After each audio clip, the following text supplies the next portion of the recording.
It's Friday, and I want to know what's on your mind. This show is about real people, real issues, having a real conversation every Friday. So, with that said, I'll just have each of you introduce yourself and just tell us a little bit about what you're doing. Hi, everybody. Hi. I would like to introduce myself. My name is Mariana. I have met Sheila before, right? Have we met? Yes, at the gallery. Exactly, the Phantom Gallery with Yes. Alpha Whtz here in Chi-Town, Chicago. Yes. So yes, thank you. It was really nice to see you again, and thanks for being on the show. So yes, I am an artist. I'm also a tour guide, and I'm the director and founder of a group called International Art Adventures, which creates international projects, performances. I'm a curator of exhibitions as well, and I'm a director of big theatrical performances with masks. And I'm right here in Chicago today. Wow. Awesome. Well, welcome, Mariana. My name is Dove, and that is my real name. And yes, my parents were hippies. And I've lived in Los Angeles for about 30 years now. Wow. And so that's where I'm calling in from. And in terms of work, I'm a therapist in private practice, and a psychotherapist. I like to say that's one word most days. And I do some community projects as well in that line of work. So yeah. Awesome, ladies. Well, welcome to the show. Over this country's history, there has been multiple political parties that existed at one time. The perception now is that there are only two. So the question is, how do you feel about having one unified political party by the people instead of the two-party system that we have now? Or do you think the two-party system works? Same question. I don't know about, I feel like the US in particular, we're culturally, we're so individualistic and so oriented to binaries. Like we're kind of all or nothing people. And I think there would need to be more of a cultural shift for there to be sort of a sense of we're really all in this together. And more shared values. Like I feel like there are such different worlds and different ways of seeing the world that are at play that make it really, really challenging. And so having two parties, we kind of swing back and forth and hopefully manage to stay somewhere in the realm of not harmful most of the time, but I don't know that, I don't see that that's actually really worked for people. But I feel like it's a bigger cultural question than a question of political parties to me. Oh, no. Hey, that's wonderful. Mariana, what do you think? Okay, so I come from Germany, and I spend some time in Germany in the summertime every year of my life there to create theatrical productions. Having grown up in Germany, we always had multiple parties. Mm-hmm. And I believe, this is what I'm thinking, if we had more parties, would be even better. That's what I'm thinking, because United States, there's so many different points of view, so many different cultures, and these two parties, it's a difficult situation for me to deal with, because as a tour guide, I speak about the history of Martin Luther King. I'm talking about Abraham Lincoln. We take groups to Springfield to talk about Abraham Lincoln. And, or we go to a Mexican neighborhood, we talk about very important meaning of Mexican people over there. Or, the United States includes so many different types of nations, so many different cultures. that I strongly believe it would be much better to have several strong, parties to have more of a debate or more of an opportunity to have a conversation with. A more of a debate about and a conversation with all the different social groups, like the UN, basically. Mm-hmm. Yes, Yeah, our own UN within the United States. exactly. Yeah, we would definitely would have to put a limit to it, though. Can you imagine, though? You know, I spent some time in another country where I worked in West Africa and in Liberia, and they had just come out of war and really had never had a free and fair election in their history. Not really. And so I was able to be there for the first election. And I want to say don't quote me on this, there were between 20 and 30 parties in that election. And everybody got to run. Like for a Senate position, everybody who had put their hat in the ring was on the ballot. But you had to get 51% of the vote to be elected. So you were guaranteed a runoff between the top two. Okay. But it was a bit more, it was different than a primary because everybody was in the runoff. And so you did have more diverse voices and more diverse concerns come up.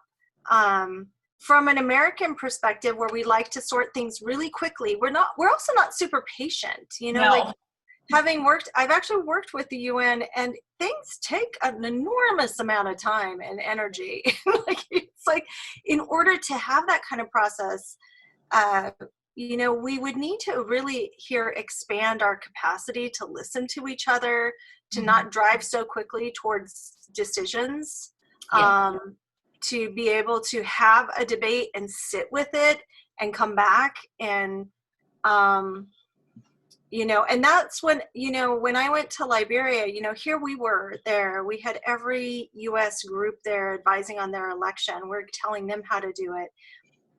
And it was amazing to me because I could be in a taxi with, that should seat 5 with 7 people. So we're all kind of, scrunched in together, and people would be heatedly debating the election and who they were standing for and why the other guy was just terrible. And they would be yelling at each other. Right. But then be able to get out and be like, okay, see you later.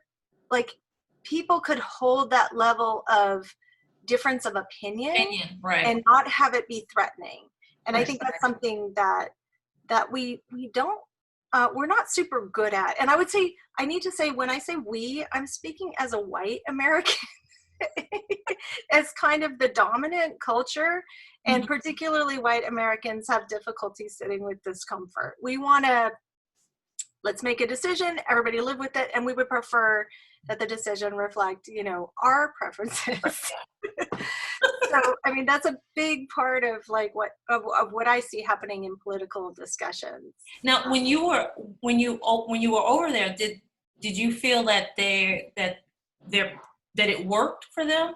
How they constructed their system over there?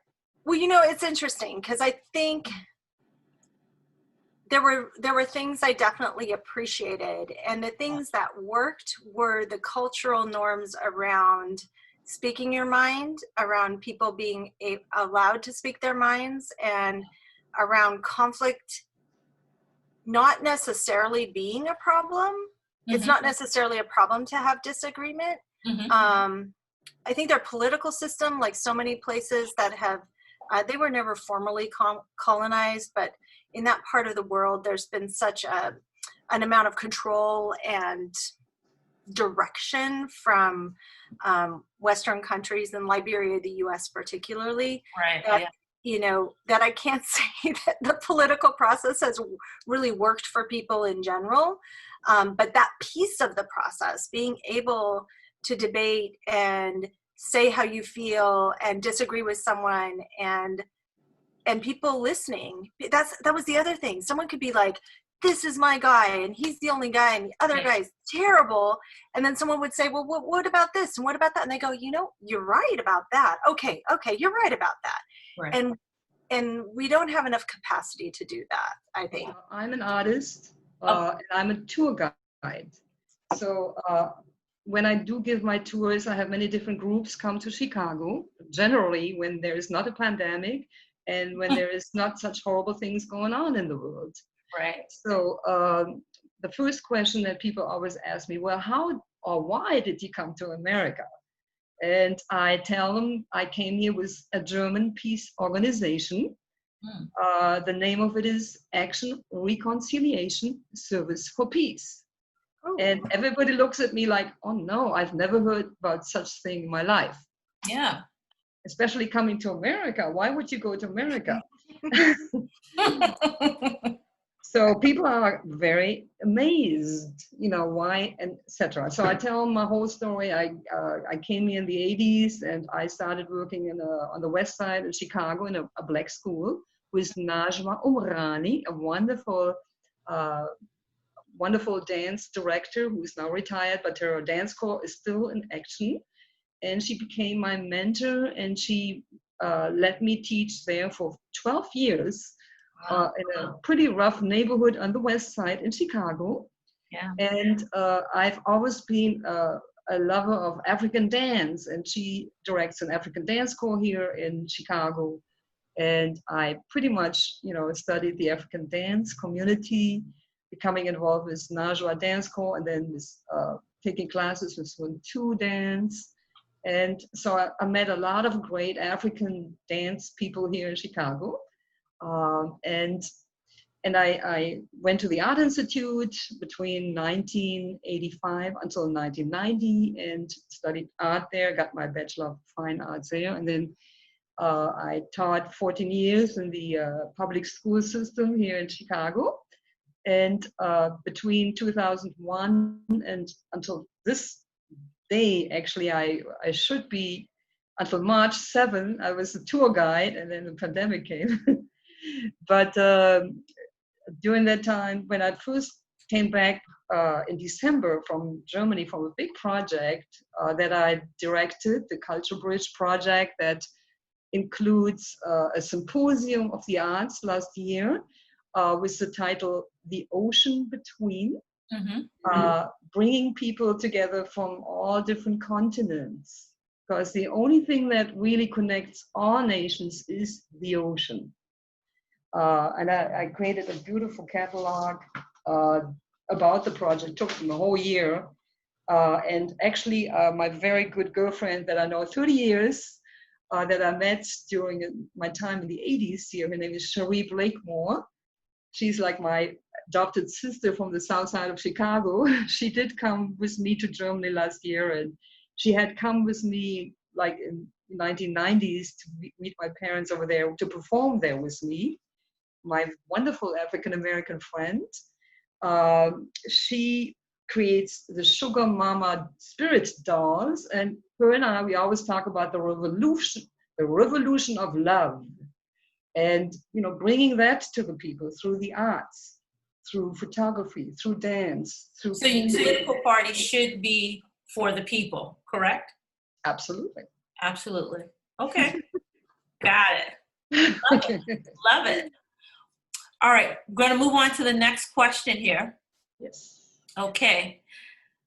Despite the misunderstanding of what global warming is, there is definitely some climate issues happening in the world, like the Arctic fire and the Sahara winds.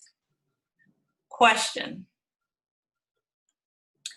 do you feel that global warming is fact or a myth? So I'm not a scientist, but I did, as an interpreter, I work with many different scientists, or, as a guide. And I believe it is a fact that there is a global warming. This is what I believe, but, from what I'm reading, what I'm researching, from what I'm listening to, this is what I believe. That's all I can say, though. Yeah. Okay. No worries. Dove? Yeah, I mean, I think, you know, and I prefer the term climate change, you know, and part of the change that's happening is global temperatures are rising. And looking at history, and, you know, there are people who can look at rocks and other things and actually give fairly accurate, you know, models, or apparently accurate models for how temperature changes have happened over the many millennia, even before we were here. Right. You know? Right. So there definitely has, you know, throughout the existence of the earth, there have been periods of relative cooling and relative heating.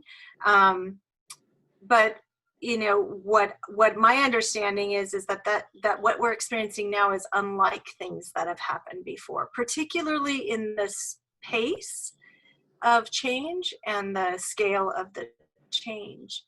And that seems to be quite strongly correlated with our production of, you know, fossil fuels and production of certain chemicals in our atmosphere that give pretty predictable results. You know, it's kind of predictable.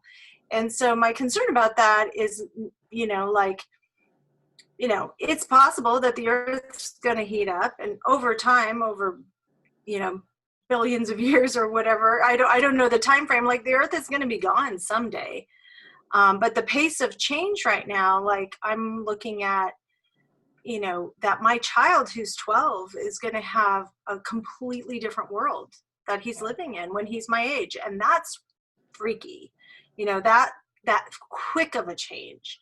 The pace of change in the Arctic is kind of shocking. And when that's happened before, when there's been massive change in the weather and in the temperature of the planet before, it's been because of things, you know, where a meteor hit the earth, or you know, there was a massive volcanic eruptions were happening as the earth's crust shifted and formed. So we haven't had that, you know. Well, and what we have had in the last 150 years is the sudden extraction and use of fossil fuels. And so, I mean, when I look at it, I'm like, I don't see what we have to lose by trying to take some action on this. You know, like, you know, I agree with you. We get pretty arrogant thinking that we know everything. exactly. I have a healthy degree of respect for the fact that we don't know everything. Right. But we can only go with the information we do have. And if the information we do have says scale way back on fossil fuels, everybody, you know, I live in California. Like, there is no reason to have any electrical plants using fossil fuels in Southern California. Like, there's no reason on, like, that should be a thing.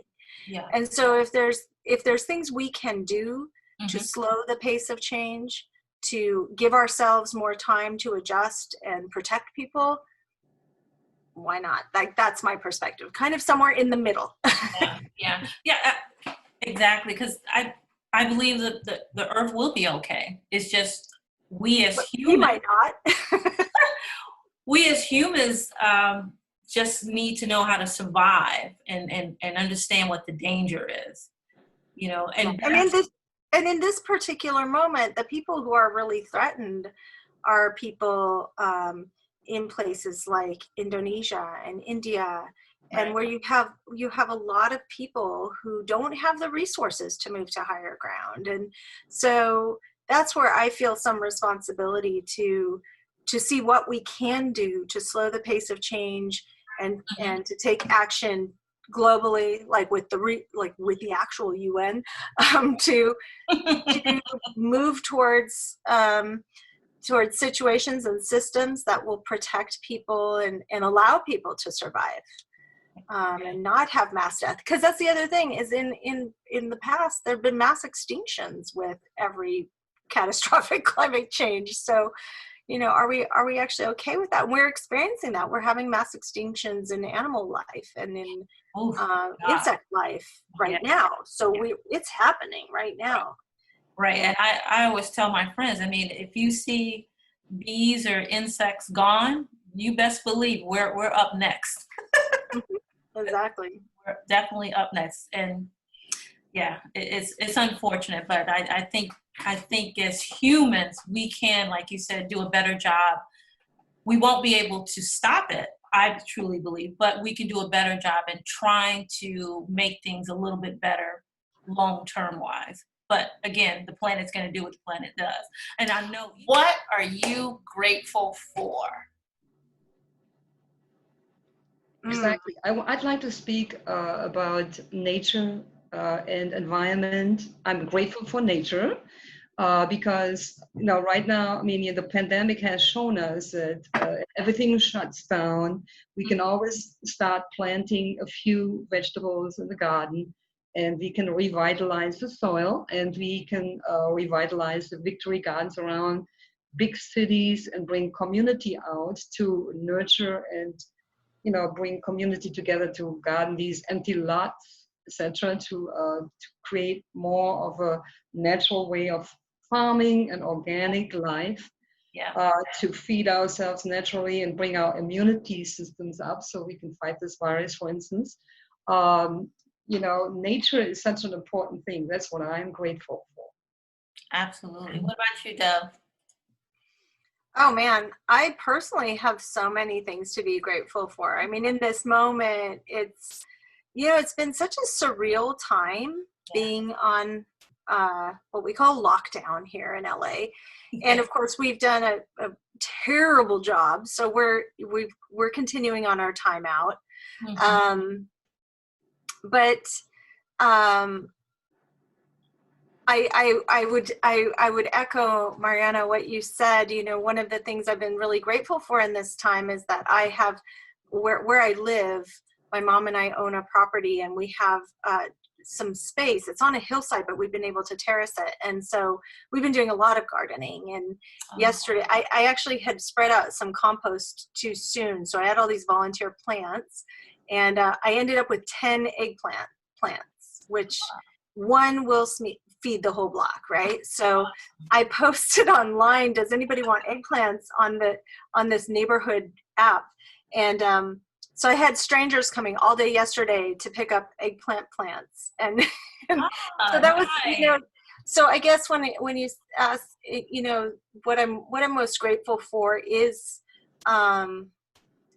people and the relationships, whether they are long-term. I mean, shoot, don't ask your other producer how long we've known each other. It's been a while. Those relationships that go for decades and that stand the test of time, and you cannot see somebody for years, and then you see them and it's like no time has happened at all. And then there's the people who message and say, I'd like an eggplant, and they stop by and you have a nice conversation. And really, I've really been mindful of honoring those connections, like whether they're long-term or whether they're for today, and whether you're talking about the climate or politics or whatever, like those connections are what will allow us to find our way through, and to take action, to make things better, to be accountable to one another in meaningful ways. So. Absolutely, yeah. Thank you so much. Beautifully, thank you. And thank you, Sheila, because you have supported me as well in regards of that, friendship idea, developing these wonderful friendships or building these bridges. For a number of years, you and I. It's been a number of years. Yes. Because I've been living out here for 7 years, so. I know. I was surprised to see you out in LA. I said, wow. Yeah. That's really amazing. Yeah, but that's great. Yeah, so I'm also very, very grateful for, making these wonderful friendships. And I have the opportunity to have friends in different countries, continents, and we create elaborate projects in these different countries together, which is great, which right now we can't, but hopefully next year we can do it again. And, I wanted to thank my wonderful artist friends who have helped and supported me throughout this time, which is difficult. So absolutely, that particular friendship. Yeah. And, go ahead. Absolutely. Well, in wrapping up the show, since we're right on it, are there any other words of encouragement you'd like to share with the audience? I wanted to say, I wanted to briefly read something. I had, in regards of, how people felt in my group, I asked them to participate in the project. I wanted to, have them write out 3 words. And I had the opportunity to, have a theater director, Stefan Brün, who also travels between 2 continents. He wrote down world, body, and to heal. And then my wonderful African-American dancer friend who are continuously who has performed with me in the Hands of Hope in Germany. She said prayer and trajectory. And I thought those, ideas, my words were, of course, perplexed, disillusioned, and disjointed. Those were the words that I came up with during that time, with all the stuff that's going on at this time. And today I created this drawing. I just did it, with that just. Oh, wow. Right. It came from the inner spirit of my heart. Wow. Nice. Where can people find you on social media?